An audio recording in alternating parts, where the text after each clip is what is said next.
Okay, welcome back my fellow CBT enthusiasts. If you haven't watched the first video already, I highly recommend going and watching that. If you don't want to or just couldn't be fucked, that's fine too. Let's jump straight back into it. I'm glad we're starting this video strong with a character that makes me want to put a grenade up my ass. Of course, I'm talking about Farah. She's essentially just a rat with wings and the consequence of bad parenting. She's socially distant and desperate for a parental figure, which is why you will always see her with a Mercy, always. The only people that play this character are orphans that are also hated by their adoptive parents. She's basically just a fucking nuisance, and without a Mercy, she's pretty useless, so I'm just going to put her in C tier. Okay, up next we have your average Twitch mods online persona. The shadows coalesce.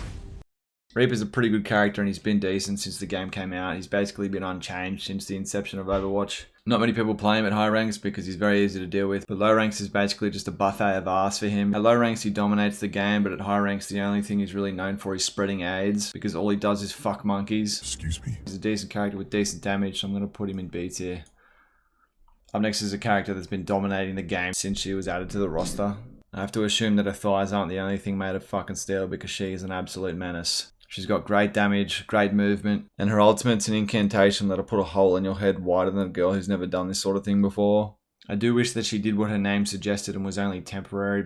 She's an absolute fucking menace, and with a cape with her bum ass, a gun like that, that's exactly what you would think. She's going straight in S tier.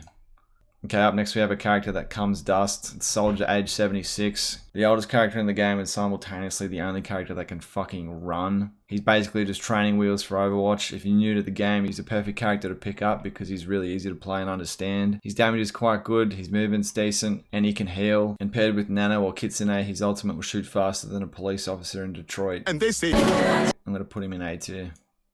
Up next we have a character that could easily help her entire population simply by sharing her technology, but is a selfish asshole and instead would rather just hack health packs for her entire team to fucking ignore.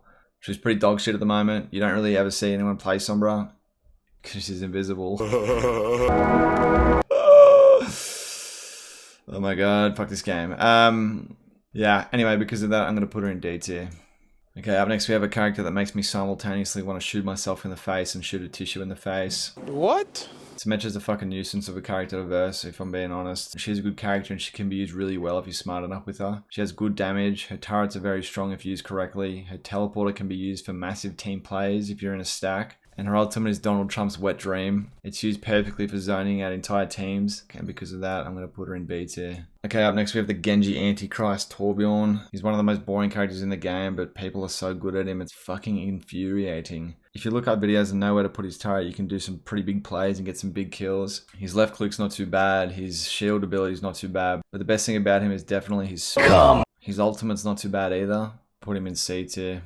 Okay, up next we have a character that single-handedly destroyed the emotions of all cucks across the world after it came out that she was a lesbian. Tracer's a pretty good character at the moment. She's got good damage and low damage drop off. She's fast, hard to hit, very hard to stun these days because there's very little CC in the game. Even though she's got a small body, she's a backline behemoth. If you don't pay attention to her and you're not switched on your healers are going to get demolished by her. She basically just dominates your entire backline. Her ultimate's, it's alright, it's not too bad, not too good, but if you're a good tracer, again, you can dominate lobbies. But all in all, I'm going to put her in A tier. Okay, up next we have